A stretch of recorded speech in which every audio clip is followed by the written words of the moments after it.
ভোগালী বিহুৰ উপলক্ষে অসমৰ বৰাক ব্ৰহ্মপুত্ৰ পাহাৰ ভৈয়ামত বসবাস কৰা সমূহ ৰাইজলৈ মোৰ আন্তৰিক শুভেচ্ছা আৰু শ্ৰদ্ধা জ্ঞাপন কৰিছোঁ আৰু ঈশ্বৰৰ ওচৰত প্ৰাৰ্থনা জনাইছোঁ যাতে এই ভোগালী বিহুৱে আগন্তুক দিনত খেতিয়ক ৰাইজৰ শক্তি বৃদ্ধি কৰাৰ ক্ষেত্ৰত যাতে বিশেষ অনুপ্ৰেৰণা প্ৰদান কৰে আৰু এই ভোগালী বিহুতে সকলোৱে সংকল্প যাতে লয় আমি আমাৰ কৃষি অৰ্থনৈতিক সকলো দিশৰ পৰা সবল কৰি তুলিম, কঠোৰ পৰিশ্ৰম কৰিম, আমাৰ অসমৰ সাৰুৱা মাটিৰ উৎপাদন বৃদ্ধি কৰিম আৰু সকলোৱে শতামপুৰুষীয়া সামাজিক সাংস্কৃতিক আধ্যাত্মিক পৰম্পৰা মূল্যবোধটো আমি জীয়াই ৰাখিম, মিলা প্ৰীতিৰে থাকিম, ভাতৃত্ববোধ অটুট ৰাখিম, মৰম চেনেহ শ্ৰদ্ধা ভক্তি আন্তৰিকতাৰে এজনে আনজনক আঁকোৱালি ল'ম।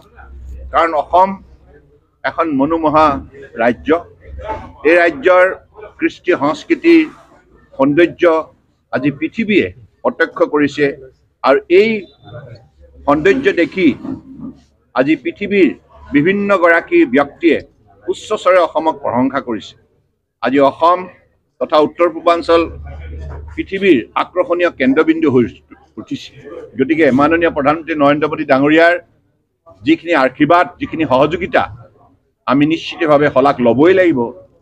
আৰু মই আজি এই বিহুতে পুনৰবাৰ সকলোৰে প্ৰতি শ্ৰদ্ধাশীল হৈ আহ্বান জনাইছোঁ যে আমি আগন্তুক দিনত কঠোৰ পৰিশ্ৰম কৰিম আৰু উন্নয়নৰ যাত্ৰাত দৃঢ়তাৰে শক্তিশালীভাৱে ঐক্যবদ্ধভাৱে আগুৱাই যাম। নমস্কাৰ।